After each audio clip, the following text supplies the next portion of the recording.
Hi, I'm Holly from Spend with Pennies, and today we're going to be making my favorite quick, easy meal. This is a 15-minute chicken noodle soup. This literally comes together in just minutes, but it tastes like it's been cooking all day long. It's loaded with fresh vegetables, celery, carrots, peppers, broccoli, onions, and we use rotisserie chicken to make it extra quick. My family loves this recipe, and I know yours will too. Let's get started. You want to start the onion first so it has the most time to cook. You're going to do about a 1/2 inch chop. Let's add them to the pot.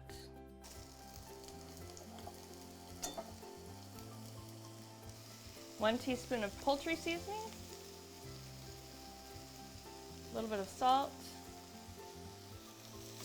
So while that's cooking for about 5 minutes, you're going to chop your carrots and celery. You're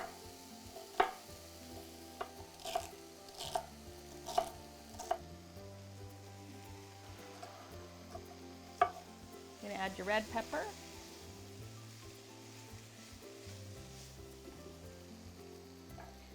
Next, you're going to chop your chicken into bite-sized pieces. Again, I use rotisserie chicken to make this extra quick.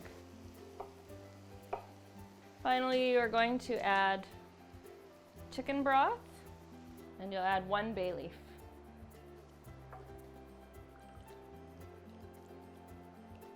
Now bring this to a boil over medium-high heat. This will take about 2 minutes. So now we're going to add egg noodles. You can use any kind of noodles. Let those cook about 5 to 6 minutes. You're going to add 1 cup of broccoli and let it cook about 2 minutes, just to soften, but not enough that it will get mushy. And there you have it, a perfect family meal in just minutes. Visit Spend with Pennies for the full recipe.